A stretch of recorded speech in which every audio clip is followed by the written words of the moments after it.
enseignement biblique et nous allons parler avec la grâce de Dieu l'enseignement des paraboles au nom de Jésus. Amen. Et aujourd'hui, nous allons parler du semeur, le semeur, celui-là qui jette la semence. Et nous savons, ceux qui ont une Bible, nous prenons le livre de Luc, chapitre 8 et verset 11, et nous lisons la parole au nom du Père, du Fils et du Saint-Esprit. Et la parole dit ainsi: la semence est la parole de Dieu. La semence est la parole de Dieu. Alléluia. Et nous savons, frères et sœurs, au milieu de la parole, c'est la vie. Car la loi disait: fais cela et tu vivras. Mais l'homme est incapable de le faire. Aux yeux de Dieu, l'homme, il est mort dans ses délits et dans ses péchés. C'est pourquoi le divin semeur est sorti pour semer, pour rapporter la parole de vie.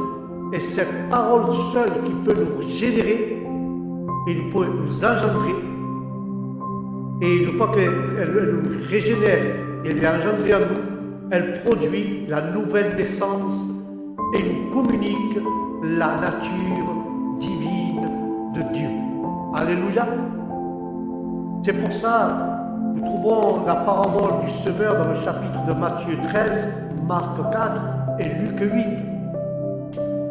Il dit la parole que le semeur est sorti de la maison. Quand il dit cela, il parle de la maison d'Israël telle que la loi l'avait constituée. Et Jésus s'assit près de la mer, figure de l'humanité tout entière. Il veut apporter aux foules quelque chose d'entièrement nouveau. La même semence de la parole de Dieu va tomber sur 4 terrains différents. Le chemin, le cœur endurci par l'habitude et la distraction, tel est le lieu où l'on passe et repasse continuellement. Alléluia. Puis il parle de la rocaille, le cœur dur qui n'est pas changé et qui n'a que l'apparence de la vie, dans lequel la semence n'a pas pris racine.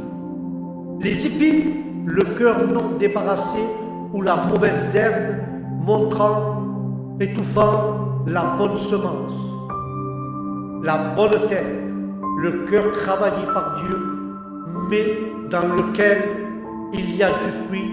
Ce ne sera pas grâce au terrain, mais à cause de la semence à toute seule, elle qui produit cela. Alléluia. Qui est le semeur? Dans son interprétation, le semeur, c'est le Seigneur. Ne le précise pas comme dans la parabole de l'ivraie. Avant tout, le semeur représente notre Seigneur Jésus-Christ lui-même. Mais il nous parle aussi de ses disciples et de tous les croyants auxquels il accorde la faveur de lui être associés dans ce précieux service, afin que par tant de moyens divers répandre l'évangile. Alléluia. Enfin, il préfigure le résidu futur d'Israël qui annonça partout l'évangile du royaume. Quels sont les obstacles qui empêchent la parole de porter du fruit? Les oiseaux, qui représentent le diable, toujours opposé à Christ.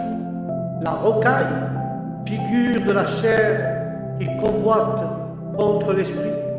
Les épines, symbole du monde. Si quelqu'un aime, l'amour du Père n'est pas en lui. Si quelqu'un aime le monde, l'amour du Père n'est pas en lui. Alléluia.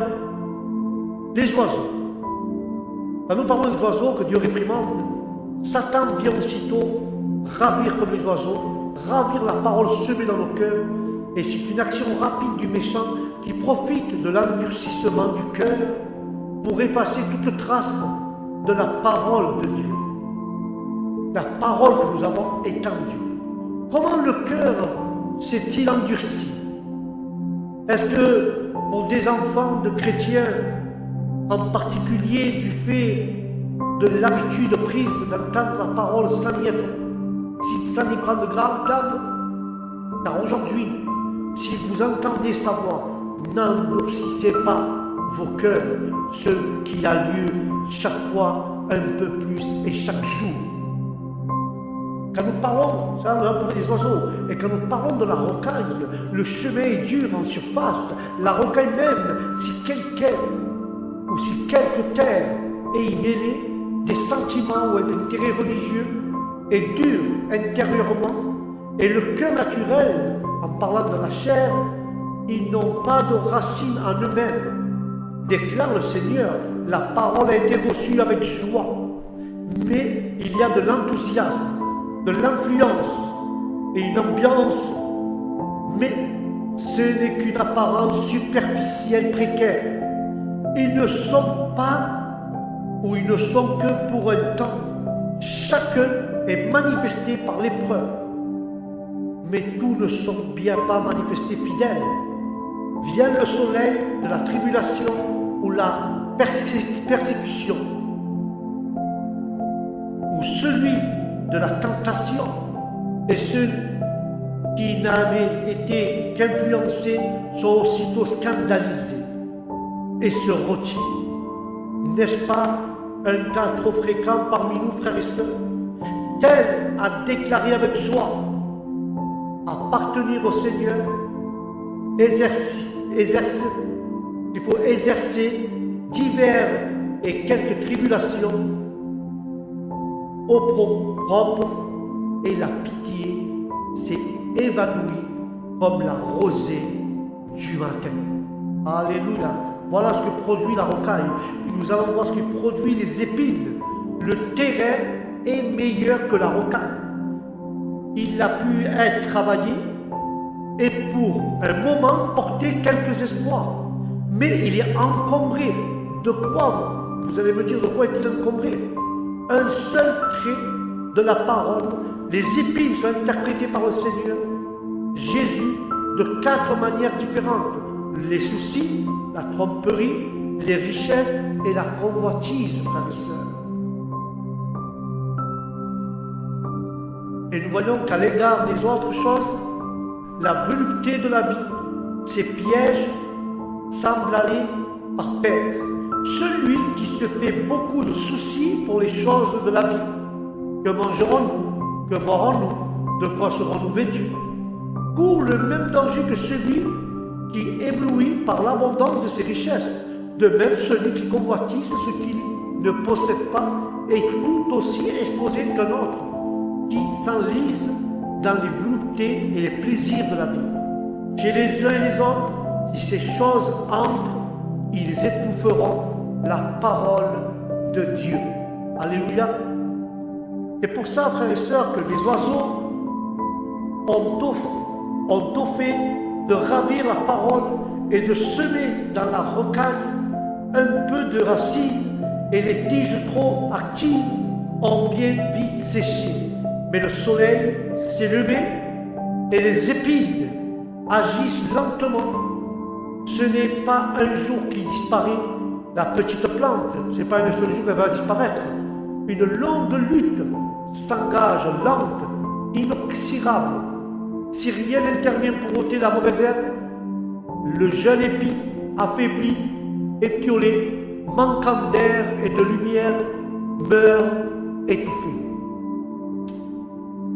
N'y a-t-il pas un danger en particulier, frères et sœurs, pour nous, dans le sens premier de la parabole? Ceux qui ont été semés dans les épines représentent probablement des personnes n'ayant pas de vie. Ils n'ont pas la vie de Dieu en eux. Quoique s'étant efforcé de paraître la posséder, mais pratiquement les épines nous ne menacent-ils pas à nous tous? Les épines, elles ne menacent pas à chacun d'entre nous? Non, pas au point de nous faire perdre le salut que nous avons trouvé par la foi auprès de notre Seigneur Jésus-Christ.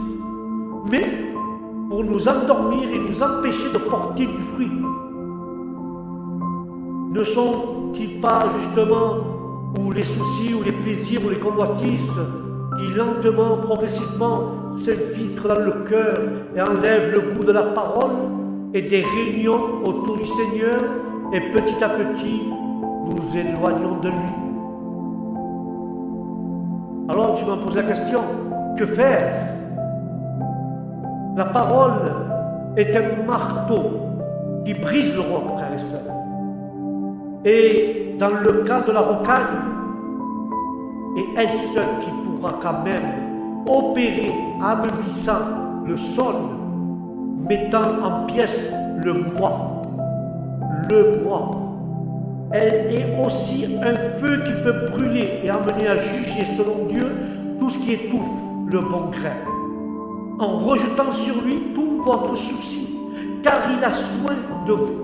Il prendra soin de vous. Ne prenez pas soin de la chair pour satisfaire ses convoitises. Tous ceux qui ont semé dans la bonne terre entendent la parole, et nous dit le livre de Matthieu, la comprennent. Telle est la foi. Et Marc ajoute, ils la reçoivent. C'est la soumission. Et puis Luc dira, il précise qu'il la retient. Donc par la foi nous comprenons la parole de Dieu et nous la recevons dans notre cœur et nous soumettons à Dieu et nous la retenons dans notre cœur, preuve d'obéissance constante au nom de Jésus. Ne prenons pas et ne pensons pas que cette parabole ne soit destinée qu'aux inconvertis, car Jésus déclare expressément toutes les fois que quelqu'un entend la parole. Ces avertissements s'appliquent à chacun. Et chaque fois qu'il entend la parole ou il la lit, considérons la conclusion du Seigneur. Prenez garde à ce que vous entendez et prenez garde comment vous entendez. Oui, prenons garde, mes frères et mes sœurs, car nous devons faire gaffe à livrer. Le Seigneur a donné lui-même l'interprétation prophétique de cette parabole, et nous en ferons seulement l'application et pratique. Tu ne sèmeras pas ton champ de deux espèces de semences. Voici le champ, et voici un champ bien ensemé, bien travaillé. Pendant que les hommes dorment, l'ennemi vient et s'est livré parmi le formant et s'en va. Quand nous voyons cette parabole, frères et sœurs, quand nous voyons cette parabole du semeur, l'ennemi ravit la parole. Ici, il vient semer la mauvaise graine. Quand les hommes se réveillent, ils y paraissent rien. Les jeunes poussent. Les jeunes poussent. Dieu de blé croissent et grandissent seulement lorsque la tige monte et produit du fruit. Et l'ivraie est aussi pareil. On a lu tel livre, assisté à tel spectacle, il ne semble en avoir résulté aucun mal, sauf peut-être le sentiment pénible d'un temps gaspillé. Mais plus tard, l'ivraie germe. Telle erreur a été entendue, et on a cru s'en rendre compte et écarter tôt ou tard. Mais plus tard, elle réapparaît. Des parents ont élevé, enseigné la parole. Ceux-ci l'ont lu et l'ont fréquenté. Et ont fréquenté aussi les réunions. Puis à un certain âge, ils jaillissent dans leur esprit toutes sortes de raisonnements, de doutes ou de convoitises diverses. D'où cela vient-il, frères et sœurs? Ils disent, les parents, n'avons-nous pas enseigné à nos enfants? Bien sûr, mais à un moment ou à un autre, l'ennemi a semé l'ivraie. On n'y voyait rien pendant quelques temps, quelques mois, quelques années. Et maintenant, elle se montre. Le funeste résultat de son travail. Récolte compromise, sève gaspillée, sol épuisé. Qu'en sera-t-il au temps de la moisson? L'ivraie sera brûlée comme le bois et le foin et la chambre. Mais le livre de Corinthiens, je vais conclure avec cela. Premier livre de Corinthiens, chapitre 3, la parole dit ainsi. Nous ne devons pas répéter, prenons garde. Alléluia. Prenons garde que la mauvaise semence ne pousse pas en nous les convoitises et les plaisirs de cette terre. Laissons le vrai semeur semer dans nos cœurs la vraie parole qui pousse avec le bon fruit du blé. Mais Dieu peut changer l'ivraie en blé si nous le voulons. Mais prenons garde que pendant notre sommeil, pendant nos distractions, nous soyons, que l'ennemi ne plante pas de l'ivraie dans nos cœurs pour nous éloigner de Jésus. Que Dieu nous garde. La parole dit, Corinthiens chapitre 3, prenons garde. Voilà mes frères et mes sœurs, c'était la première partie de cet enseignement des paraboles. La prochaine fois, nous verrons la croissance. Que Dieu vous bénisse, que la paix de Dieu soit avec vous tous. Et je vous dis au prochain programme enseignement biblique, que Dieu vous bénisse. Shalom.